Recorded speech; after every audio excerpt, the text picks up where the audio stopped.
예, 날씨가 덥습니다. 날씨가 더울 때는 시원한 생각을 하면 우리가 시원함을 얻을 줄로 믿습니다. 예수 그리스도를 통한 구원의 사건, 정말 생각할수록 너무나 시원하지 않습니까? 죽어야 될 인생, 지옥 가야 될 인생, 멸망받아야 될 인생, 예수 그리스도 덕분에 구원받았으니 생각만 해도 너무나 시원한 감동과 감격이 있지 않습니까? 여러분, 이렇게 더울 때 예수 그리스도를 떠올리며 그 감사함으로, 그 감동으로, 그 감격으로, 시원한 느낌으로, 시원한 생명수와 같은 기쁨으로 살아가는 저나 여러분 되시기를 주님의 이름으로 축복합니다. 오늘 우리가 함께 살펴볼 말씀은 사도행전 14장 8절에서 10절까지의 말씀입니다. 루스드라에 발을 쓰지 못하는 한 사람이 앉아 있는데 나면서 걷지 못하게 되어 걸어본 적이 없는 자라. 바울이 말하는 것을 듣거늘 바울이 주목하여 구원받을 만한 믿음이 그에게 있는 것을 보고 큰 소리로 이르되 내 발로 바로 일어서라 하니 그 사람이 일어나 걷는지라. 오늘 말씀은 루스드라라고 하는 곳에서 발생한 사건입니다. 곳곳을 돌아다니면서 바울 사도가 열심히 복음을 증거하고 예수님을 증거했는데, 그렇게 복음이 증거되고 예수님을 증거할 때마다 항상 기적이 나타났습니다. 기적을 통해서 많은 사람이 살아계신 주님을 깨닫고 주님을 받아들이고 복음을 받아들이는 놀라운 일들이 그 당시에 많이 생겼습니다.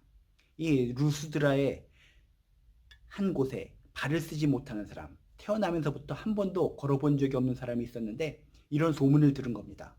그래. 지금까지 내가 살아오면서 한 번도 걸어본 적이 없는데 인간들의 지식, 인간들의 힘, 인간들의 능력으로는 나를 일으켜 세워주고 나를 걷게 하는 자는 한 명도 없었어. 그러나 지금까지 소문을 들어보니까 예수, 그래 그 예수님의 능력이면 내가 일어설 수 있고 걸어갈 수 있을 것 같아. 예수에 대해서 복음에 대해서 증거하는 저 바울 사도의 이야기에 귀를 기울여 보자라고 생각을 하고 바울 사도가 앞에서 설교를 할 때 맨 앞자리에 앉아서 귀를 쫑긋하고 열심히 예수에 대한 이야기, 복음의 설교를 듣고 들었다는 것입니다. 진심으로, 갈급한 마음으로 듣고 있는 가운데 바울이 그 앞에서 열심히 귀 기울여 예수님의 이야기, 복음을 듣고 있는 이 사람의 모습을 보게 되었다는 것입니다. 그래서 바울이 뭐라고 합니까? 바울이 주목하여 구원받을 만한 믿음이 그에게 있는 것을 보았다라고 성경에 써 있습니다. 얼마나 간절함이 있겠습니까?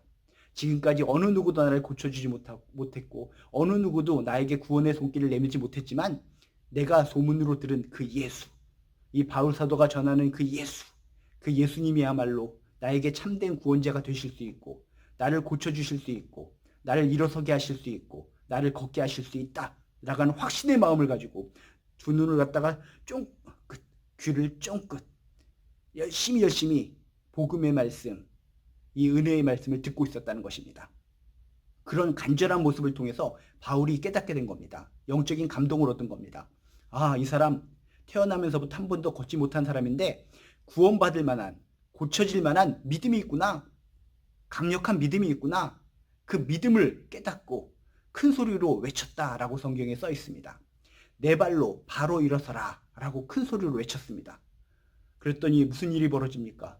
내 발로 바로 일어서라 라고 외쳤더니 정말 간절한 마음, 예수님이라면 나를 고쳐주실 수 있다라는 믿음으로 복음을 듣고 설교를 듣고 있던 이 사람이 그 자리에서 벌떡 일어났다. 일어난 것으로 끝나는 것이 아니라 걸어갔다라고 성경에 써 있습니다. 여러분, 이것이 믿음의 기적인 줄로 믿습니다. 오직 예수님만이 나를 고칠 수 있다. 예수님만이 나를 이렇게 세워주실 수 있다. 예수님만이 나를 이 구덩이에서 건져 올리실 수 있다.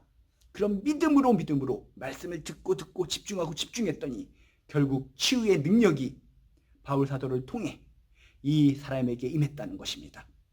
지금 바울 사도는 뭐라고 얘기합니까? 내 발로 바로 일어서라. 그저 일어서기만 하라 라고 얘기했습니다. 근데 성경에 뭐라고 써 있습니까? 이 사람은 일어설 정도의 믿음을 가지고 있는 것이 아닙니다. 한 걸음 더 나아가서 일어서서 걷는 믿음까지 가지고 있었다는 것입니다. 일어서라 라고 외쳤을 때 벌떡 일어납니다. 일어서는 것만으로도 기적입니다. 태어나서 한 번도 일어나 본 적이 없었으니까요. 그런데 오늘 말씀해 보니까 뭐라고 써 있습니까? 일어난 것으로 끝난 것이 아니라 일어나 걷는지라. 이것이 강한 믿음이요 능력의 믿음인 줄로 믿습니다. 한 걸음 더 나아가는 믿음이라는 겁니다. 그저 걷게만 해주세요. 그런 단순한 것이 아니라 걷는 사람이라면 뛰게 해주세요. 뛸 수 있는 사람이라면 더 빨리 달려갈 수 있도록 능력을 주세요. 이렇게 한 걸음 한 걸음 앞장서서 미래를 내다보는 믿음, 그 선포가 강력한 믿음인 줄로 믿습니다. 그저 일어서라. 예, 제가 한 번도 태어나서 일어선 적이 없는데 일어서기만 해도 감사합니다. 요 정도만 믿음을 가져도 대단한 겁니다. 그런데 그냥 내가 일어서는 곳으로 끝나는 것이 아니라 일어섰다면 걸을 수 있습니다. 걸어갈 수 있습니다. 이렇게 한 걸음 더 나아가는 믿음을 가졌기 때문에 이 사람은 태어나면서부터 한 번도 걸어본 적이 없고 일어선 적이 없지만 일어서서 걸어가는 줄로 믿습니다. 여러분, 주님께서도 이 시간 우리들 마음속에 구원받을 만한 믿음이 있는가 보고 계시는 줄로 믿습니다. 태어나면서 한 번도 걸어보지 못한 이 사람이 나는 걸을 수 있다. 오직 예수님이라면, 예수님의 은혜를 받으면 걸을 수 있다라고 하는 확실한 믿음을 가지고 결국 벌떡 일어나 걸었던 것처럼 우리도 모든 거 이 세상 살아오면서 이리 실패하고 저리 실패하고 이 사람에게 기대하다 실패하고 저 사람에게 의지하다 실패한 우리들의 인생이라면 오직 예수를 바라보며 예수님께 나의 인생을 걸어서 다시 벌떡 일어나서 희망의 길을 걸어가고 희망의 길을 뛰어가는 기적의 인생을 맛보시기를 주님의 이름으로 축복합니다. 지금 여러분은 몇 살이십니까? 몇십 년을 살아오셨습니까? 지금까지 여러분이 걸어온 것들을 통해서 내 인생을 의지한 것을 통해서 실패를 느끼시고 절망을 느끼셨다면 이제 온전한 주를 바라보시기 바랍니다. 내 인생, 나머지 인생 오직 예수께 걸고 예수님께 의지하는 가운데 예수님을 통해서 능력받아서 치유받아서 회복받아서 일어나 뛰고 달려가는 존귀한 인생 살아가시기를 주님의 이름으로 축복합니다. 오직 예수 안에서 소망이 있고 오직 예수 안에서 치유가 있는 줄로 믿습니다. 여러분 모두 힘내시기를 주님의 이름으로 축복합니다.